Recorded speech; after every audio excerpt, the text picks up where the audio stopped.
ধরনের মন্তব্য করছে আপনার, তাদের উদ্দেশ্যে কি বলবেন? আর কি মন্তব্যটা করেছে তুমি মন্তব্যটা আমাকে দেখাও একটু দেখি, তোমার মন্তব্যটা দেখি একটু, মন্তব্যটা দেখাও আমাকে একটু, কি মন্তব্য করেছে দেখি, খুলে খুলে দাও না, দেখি না, রেকর্ড হচ্ছে কি? দেখি না, তুমি একটু দাও আমাকে দেখি, মন্তব্যটা দেখি না, কি মন্তব্য করেছে, দাও একটু দাও দেখি। হ্যাঁ, ঠিক আছে, কি বলবেন তাদের উদ্দেশ্যে? তুমি দেখে পরে তুমি দেখানোর পরে আমি তোমার উত্তরটা দেবো। হ্যাঁ ভাই, ঠিক আছে দাদা, হাবড়াবাসীর উদ্দেশ্যে কি বার্তা থাকবে আপনার আগামী দিনে? আরও উন্নয়ন, আরও উন্নয়ন, পূর্ণাঙ্গ হসপিটালটাকে আর এক সুযোগ তৈরি হবে, রাস্তাগুলো ঝকঝকে চকচকে হবে, ড্রেনেজ সিস্টেম তৈরি হবে, পানীয় জল এসছে বা ড্রেনেজ সিস্টেম তৈরি হবে, আমরা ড্রেনের জল বেরিয়ে গিয়ে নাগলা খাল বিলিয়ে যমুনা হয়ে ইছামতি হয়ে পড়ে যাবে, জল বেরিয়ে যাবে জল, এই সিস্টেম তৈরি হবে। এই দুটো আগামী দিনের প্রজেক্ট। হাবড়ায় জল জমবে না, তার জন্য আরও 4টে বুস্টিং পাম্পিং স্টেশন তৈরি হবে, 4টে বুস্টিং পাম্পিং স্টেশন তৈরি হবে, ভবিষ্যতের পরিকল্পনা। এখনো প্রার্থী ঘোষণা করতে পারেনি হাবড়া। আমি একটা কথা আপনাকে প্রথম বলেছি, কোনো রাজনৈতিক দলের সমালোচনা আমি করতে এখানে আসিনি। আমি শুধু এসেছি এখানে আপনাকে বলবো যে মমতা বন্দ্যোপাধ্যায় শুধু সময়ের অপেক্ষা আছে। 23 তারিখে নির্বাচন একটা, একটা 29 তারিখে নির্বাচন, 4 তারিখে কাউন্টিং।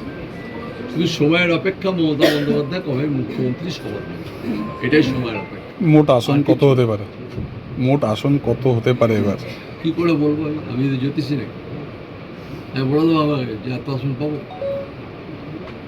মমতা বন্দ্যোপাধ্যায় ব্যাপক ভোটে জয়লাভ করবে, মমতা বন্দ্যোপাধ্যায় তৃণমূল কংগ্রেস জয়লাভ করবে।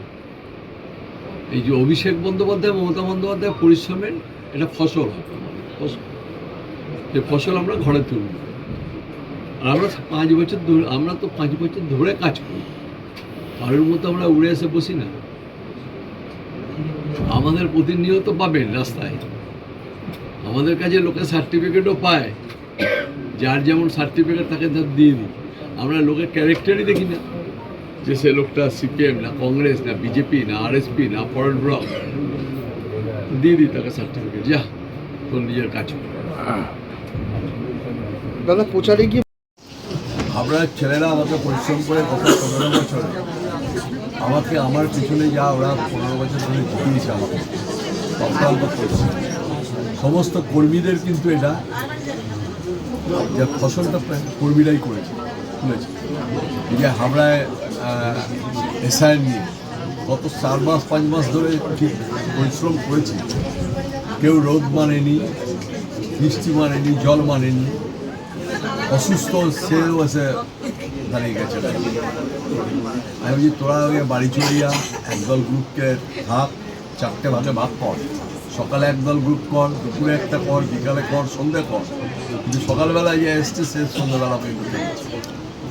এবং এদের সাথে আমার কর্মীদের সাথে কারোর তুলনা হয় না। আমার কর্মীরা আমার কাছে একদম প্রাণ, আমি তোমায় বলে যাচ্ছি। আর তৃণমূল কংগ্রেসের কর্মী আমি দেখেছি এক্সেপশন। আমি তাকে কংগ্রেস করেছি, আমি তাকে কংগ্রেস তো করেছি, আমি কংগ্রেস থেকে 2বার দায়িত্ব পেয়েছিলাম, ইলেকশনের দায়িত্ব নিয়ে কাজ করেছি। কিন্তু তৃণমূল কংগ্রেসের কর্মীদের একটা আলাদা পরিশ্রমের একটা আছে, জেদ আছে, যে হ্যাঁ আমাদের নেত্রী মমতা বন্দ্যোপাধ্যায়, আমাদের নেতা অভিষেক বন্দ্যোপাধ্যায়, আমরা জিতব। এই মানসিকতা যদি তৈরি, যদি প্রথম থেকে আপনার তৈরি হয়ে যায় যে আমরা খাটবো, আমরা দেয়াল লিখবো, আমরা বাড়ি বাড়ি যাবো, আমরা বাড়ি বাড়ি ভোট চাইব, কিসের নিরিখে চাইবো? আমরা উন্নয়ন করেছি, উন্নয়নের নিরিখে চাইব। হাবড়ার প্রতি আপনার যে ইনভলভমেন্ট, এটা কি দল স্বীকৃতি দিল যে না হাবড়াতে আপনাকে লড়তে হবে? মমতা বন্দ্যোপাধ্যায় নিশ্চয়ই বলেছেন, তিনি যা বলবেন বা অভিষেক বন্দ্যোপাধ্যায় যা বলবেন তাকে আমরা মান্যতা দিই। আমরা দলের সবাই মান্যতা দিই। উনি আমাকে যেখানে বলবেন, যেভাবে বলবেন খাটতে, সেভাবে খাটবো। উনি আমাকে যখন এই নির্বাচনে ঠিক ডিক্লেয়ার আগে আমাকে বললেন আমি 2টো সভা করবো একই দিন, আপনারা প্রত্যেকেই গিয়েছেন যে আমি 2টো সভা করবো। কোথায়? বলে আমি বনগাঁয়ে করবো। একই দিনে 2টো সভা করবো। একটা আমি বনগাঁ টাউনের ওপর করবো, আমি জায়গা দেখো, সেখানে সভা করলেন। বলে একটা পদযাত্রা, তখন আমি চাঁদপাড়া থেকে পদযাত্রা করব। সেরকম কোনো ব্যাপার না, আমাকে যেখানে যেখানে বলেছেন যেভাবে বলেছেন, এবং আমাকে এই লোকসভা কেন্দ্রের আমাদের একটা কমিটি করে দিয়েছে, তারা আমাকে দায়িত্ব দিয়েছে, আমি সে দায়িত্ব নিয়েছি তার কাছে। সবাই মিলে একসাথে কাজ করতে হবে, আমাদের সবাই কাজ করতে হবে একসাথে, আর সবাই একসাথে করবে আমাদের ছেলেরা। কিভাবে শুরু হবে আজকে? নাম অভিমান থাকলেও মাথায় একটু হাত বুলিয়ে দিলি তারা সবাই আমাদের আরম্ভ করবে। আজকের থেকে শুরু হয়ে গেল প্রচার, কিভাবে? প্রচার না, প্রচার তো চলছে, আমরা খুব সিস্টেমে নামবো, আমরা খুব সিস্টেমে কাজ করবো। আমি খুব সিস্টেমিক ওয়েতে কিন্তু ডেভেলপমেন্টগুলো করেছি। হসপিটাল আমার পরের প্রায়োরিটির জায়গা হচ্ছে লোকের বাড়িতে পানীয় জল, তারপরের প্রায়োরিটির জায়গা হচ্ছে আমার ড্রেনেজ, লোকের বাড়ি থেকে জল বেরোবে, সে জলটা কোথা দিয়ে যাবে, নাগলা বিল দিয়ে যাবে। অলরেডি নাগলা বিলের সংস্কার আরম্ভ হয়ে গেছে, নাগলা বিলের কাজ আরম্ভ হয়ে গেছে, অলরেডি নাগলা বিলের খাল করে আরম্ভ হয়ে গেছে কাটা। এবার এখান থেকে আমাদের লোকেরা সব চাকলায় যায়, চাকলায় আমাদের প্রচুর ঘুরে যেতে হয়। চাকলায় কুমড়ো থেকে একটা ব্রিজ তৈরি হচ্ছে চাকলায় যাওয়া, সেটাও করে দিচ্ছেন মুখ্যমন্ত্রী মমতা বন্দ্যোপাধ্যায়।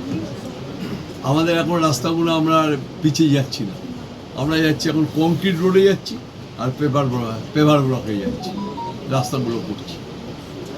সুতরাং এগুলো আমি বলছি যে আমরা নতুন হাবড়ার মানুষ দেখবে নতুন হাবড়ায় গুন্ডামি হয় না, হাবড়ায় রাহাজানি হয় না, হাবড়ায় লুটতরাজ হয় না, হাবড়ায় তোলাবাজি হয় না। এটা একটা বড় অ্যাডভান্টেজ, অনেক বড় অ্যাডভান্টেজ।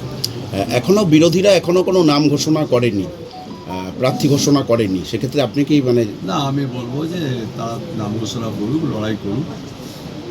আমি সবার প্রতি আমার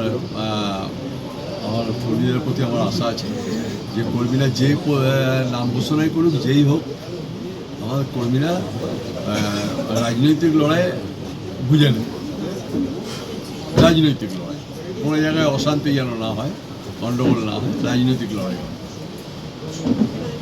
ঠিক আছে, উন্নয়নের নিরিখে হবে প্রচার, আর অপপ্রচার এই এসআইএন নিয়ে অপপ্রচার আছে। এসআইএনে মানুষকে লাইনে দাঁড়াতে হচ্ছে, এসআইএনে 200 লোক মারা গেছে। শুধু আমাদের এসআইএনে 200 লোক সাধারণ মানুষ না, তার সাথে এসআইএনে সরকারি যারা আমলা যাদের করেছিল সেদিন, বিএলও করেছিল, তাতে সরকারের আমলা ছিল, তারা মরে গেছে, তারা সুইসাইড করেছে, মারা গেছে। মানুষকে কি এটা বলবেন যে 15 বছর আগে হাবড়া কি ছিল আর এখন হাবড়া কি আছে? দেখুক না, মানুষ দেখুক, চোখে পড়ে ভালো করে দেখুক, রাস্তাগুলো দেখুক, ঘাটগুলো দেখুক। আমরা তো সব কংক্রিটের রোড তৈরি করছি, আমরা পেপার ব্লকের রোড তৈরি করছি, সব তো মমতা বন্দ্যোপাধ্যায় আমাদের দিয়েছেন, উজাড় করে দিয়েছে মমতা বন্দ্যোপাধ্যায়, আমাদের উজাড় করে দিয়েছে। যখন যা চেয়েছি তাই দিয়েছে। কালকে হসপিটালের এসছিলেন আধিকারিকরা, হসপিটাল আগামীকাল হয়তো পরশুদিন খুলে দেবে, হসপিটাল নতুন বিল্ডিং খুলে দেবে। আমাদের কাজ কমপ্লিট হয়ে গেছে, নতুন বিল্ডিং আমরা ডিজিটাল নিয়ে এসেছি। আমরা হাবড়াতে প্রথম ডিজিটাল জেনারেটর নিয়ে এসেছি, হাবড়া এসেছি ডিজিটাল জেনারেটর। আমাদের ওখানে একটা প্রায় 1 কোটি টাকা মমতা বন্দ্যোপাধ্যায় অ্যালটমেন্ট করে দিয়েছে। বাউগাছিতে আমরা একটা ডেলিভারি সেন্টার তৈরি করছি, অত্যাধুনিক, যেটা জেলায় কোথাও নেই। একসাথে 5টা ডেলিভারি সেন্টারে 5টা ঘর থাকবে, 5টা বেবি একসাথে হতে হবে। মানে এবারে এবং সব থেকে বড় জিনিস, পশ্চিমবঙ্গে কেন ভারতবর্ষের ইতিহাসে হয়নি কোনোদিন, কোনো কোঅপারেটিভ সোসাইটি কোনো সরকার পারেনি, কোনো রাজত্বের পারেনি।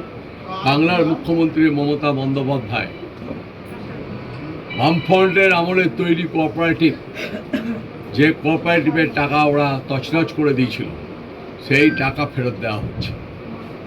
এটা ভারতবর্ষে নেই, বাংলায় নেই, ইতিহাসে প্রথম মমতা বন্দ্যোপাধ্যায় এটা তৈরি করে দেওয়া। হারথুয়া এসকেউএস লিমিটেড, এটা হারথুয়ায় দেওয়া হচ্ছে, টাকা দেওয়া হচ্ছে, প্রত্যেকের টাকা পাবে, প্রত্যেকের টাকা পাবে।